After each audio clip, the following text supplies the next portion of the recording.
Welcome back to the channel, everybody. Thank you so much for joining me and allowing me to continue to be your daily advocate. If you're new here or you're not subscribed for any reason, please do me a huge favor and hit the subscribe button. Thank you to all of you who have been watching and following me for so long. It truly means a lot, and I'm glad that I can be this person. 37,000 plus for Bitcoin.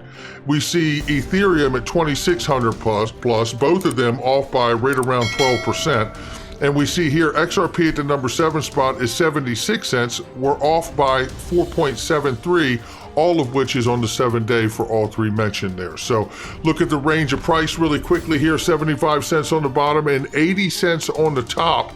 So we'll keep an eye on it. We will hear for a price breakout target for XRP from CoinsKid before we get out of here. And I'll tell you this much, it's bullish. Kookmin Bank is preparing to become the first bank in South Korea to offer crypto investment products to retail investors.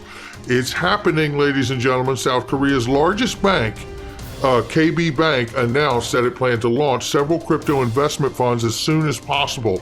Not really a lot else to read out of the article, so that's where we are. And we see here even more evidence that Russia inches closer to crypto regulation as ministry hands government its draft bill.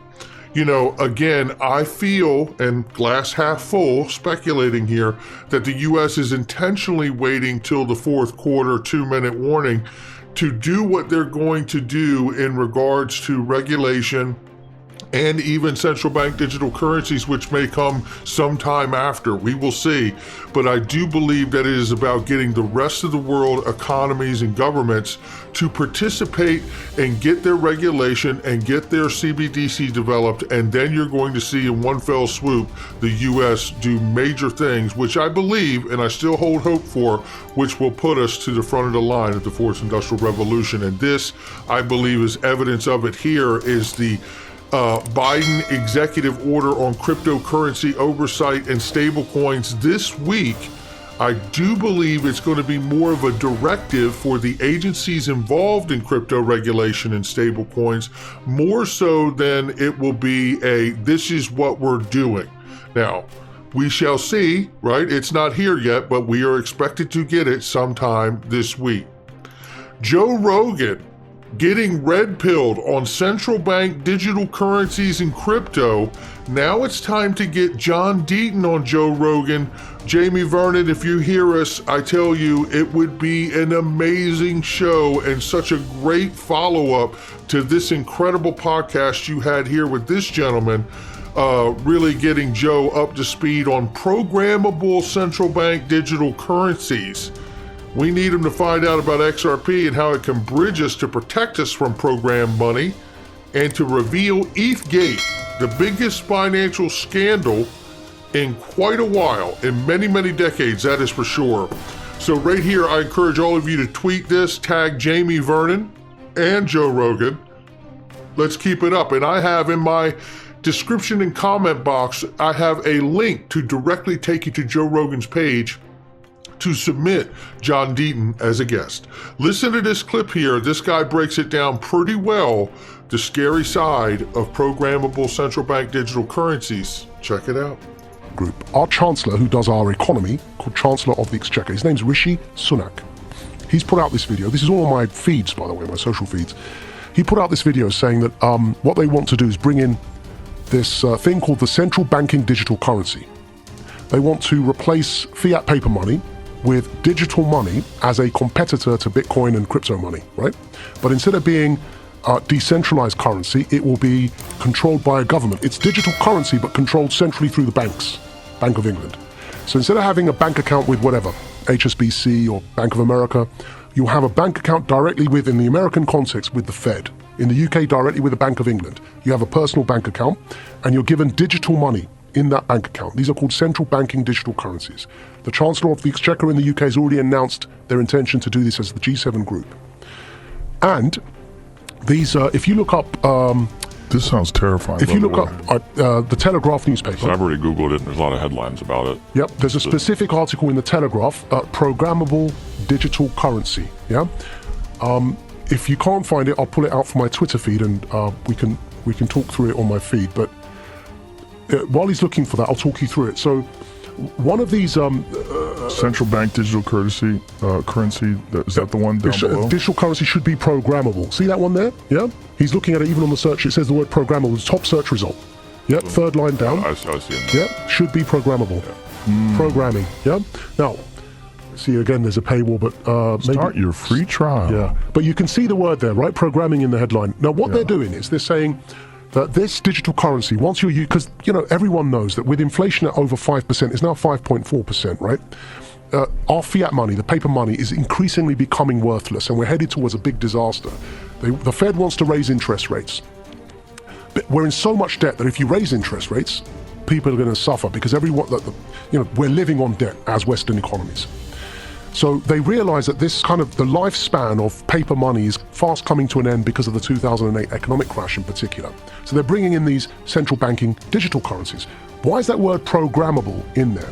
So what they said in that article, and the Chancellor put a video out saying this as well, group. And look, this is really, and there are 3 parts to this. I mean, you should go watch the whole podcast. Obviously, Joe Rogan does a great job.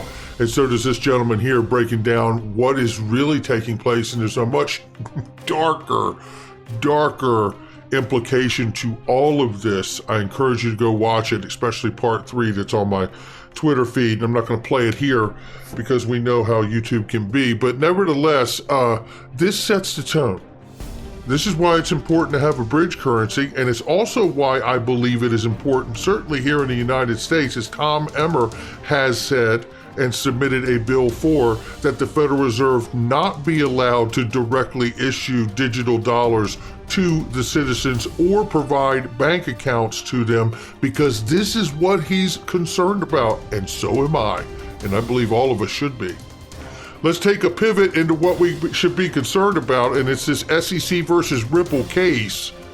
We're about to look at some incredible information, not only from Jeremy Hogan, but his wife, Tin View, the legal briefs team, and they lay it down. Jeremy Hogan is going to play the role of the SEC, unfortunately, and Tin View will play the role representing Ripple in just a moment here. And then we're going to hear from John Deaton, who explains to us that the next ruling to come from the judge could break the case for possibly a Ripple win. We'll take a look at it. But right here, it shared this Perkins Coie legal memo that was really put out and put out the legal analysis for Ripple back in 2012. Perkins Coie also assisted in the Hinman draft in 2018 that Ether was no longer a security speech.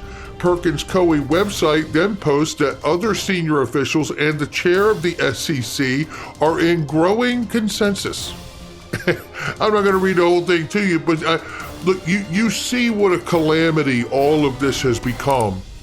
And it'd be laughable if there wasn't so many people harmed over it, like the 65,000 XRP holders like myself, who are represented by John Deaton, as well as look at all the potential U.S. customers that Ripple could have attained during this time period. And let's weigh the damages of how many billions of dollars has been launched on the Ethereum network since all of this has taken place with the Hinman speech, to really fully understand the weight of what is going on here. Looking right here, this says, this is originally Bill right here who puts out here, and why am I not following Bill? Well, I am now. There you go, Bill. We gotta straighten that out. He says, good man, I noted that XRP called Ripple is described with Litecoin, Bitcoin as decentralized in one slide. This was 2013. That was Perkins Coie view, not inconsistent with the 2012 advice. How much more was it decentralized by June of 2018?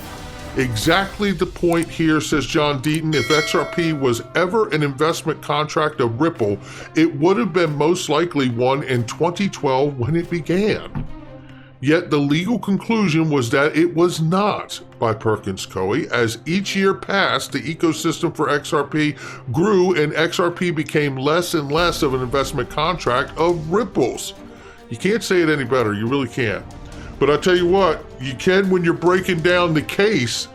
This is the Hogan legal team right here. And again, SEC side is played by Jeremy Hogan, and the Ripple side is played by his wife, Tin View. Shout out to both of you for this. I start with and it's actually in reverse to the way the video goes. I encourage you to watch this entire video. It's fantastic. but I'm going to start with Jeremy from the SEC side first, and then we're going to have Tin View bring the Ripple side of this, and let's start right here. First, let me begin by pointing out that the focus of the fair notice defense is not on what a law firm that the defendant paid for legal advice says in a memo. It's whether the law puts a reasonable defendant on notice that its actions are illegal. And we believe that the Howey test and its 60 years of progeny are very clear. In fact, the October 2012 memo references the Howey test as controlling precedent. Now, putting aside the self-serving pieces Ripple wants to highlight, I would like to direct the court's attention to the following language from the October 2012 memo. Looking at the second paragraph of page 17, quote, Ripple has a greater risk of being seen as a common enterprise and therefore be selling a security because there will be a specific entity which is responsible for the distribution of XRP and the promotion and marketing functions of the Ripple network, close quote. Further, the memo noted importantly that the risk of a security designation could be lessened if, quote, neither the founders nor Ripple will be collecting or retaining funds from the distribution of XRP, close quote. And obviously Ripple has, and even in the face of this litigation, has continued to collect and retain funds from distribution of XRP, knowing that doing so puts it at even greater risk, and indeed has led it to make illegal sales of unregistered securities. So it seems that Ripple not only ignored the danger implicit in its sales of XRP, but actually ignored the very important advice to not retain funds from the sales of XRP. Not only has it retained funds, but it's retained over $1 billion worth of funds. This is not a lack of fair notice, Your Honor, but a simple failure to pay attention to a known law. I love how Tin View's shaking her head like, oh, no, no, no. Well, let me take you back to this spot right here where we hear her represent Ripple's side of things because Jeremy was representing the SEC's point of view here, legal standing. So take a listen right here. And so, Judge, Ripple followed the legal advice contained in the October 2012 memo to a T. And later in 2018, Director Hinman's 2018 speech actually reinforced this legal opinion that Ripple had been provided 6 years prior. And then it reached out and discussed what it was doing with the SEC and was never told by the SEC that it was doing anything illegal. And all of the guidance that it had received up to that point suggested it was not required to register with the SEC. For 8 years, Ripple acted in the belief it was behaving lawfully until the lawsuit was filed in December 2020, the last day of Chair Clayton's tenure at the SEC, after more than 8 years of business. And that scenario, Your Honor, is the textbook definition of a legal lack of fair notice. Thank you. Damn, that was good. Hey, how lucky are we to have these two, John Deaton, James K. Filan, Attorney Seal, all in this space to help us all understand what is really going on. Because without them, I would be completely lost. I don't know about anybody else. So very grateful for each and every one of them. Okay, take a look right here because Attorney John Deaton said the next ruling will be the biggest decision in the XRP lawsuit. If Judge Netburn ultimately rules that the emails must be turned over, it is huge. Now take a look at this article here. As it is known, the magistrate has recently ruled on a deliberative process privilege issue with a few wins for Ripple, which were enough to be considered as a great result for the defendants and XRP holders, as Bill Hinman's speech was found not to be privileged, as well as it relates to notes and drafts. Then the SEC filed a motion for reconsideration as the plaintiff, arguing that was once said to be a personal opinion is now being called public guidance. The 180-degree turn by the SEC has shocked many following the lawsuit, but Magistrate Netburn will literally be the judge of that. John Deaton, the attorney representing more than 65,000 XRP holders with amicus curiae status in the SEC versus Ripple case, has commented on the upcoming ruling, pointing how critical it will be for the outcome of the lawsuit. Now, if we come down here, I want to give you this. If Judge Netburn ultimately rules that the emails must be turned over, it is huge. Don't forget, even if the SEC persuades her that the emails are covered under the DPP, she can still pierce the privilege veil and order the documents produced. If she rules the emails privileged but orders the SEC to produce them, it means XRP is referred to and/or evidence is indeed exculpatory. If the judge believes evidence is exculpatory and Ripple has no other means of obtaining the evidence, she will pierce the DPP privilege. If she overturns her previous ruling and decides the emails are privileged but doesn't pierce the privilege, the emails, although helpful to Ripple, are likely not as big as we perceive. The reconsideration will be the biggest decision in this case, short of dispositive motions. That's where we are right now. And this, to me, is good news in the sense that, look, I know we all feel like this thing's never going to end, but it will. But it will. And when we hit these kind of watermark moments where we get these decisions that really show us just how fast or not it will be over, that is what I'm excited about. So enjoy your day, everybody. I'm always here for you. Leave any comments or questions below and be sure to subscribe. But thanks, everybody. I really appreciate you. Enjoy your day, and I always have your back. So thanks so much, everybody.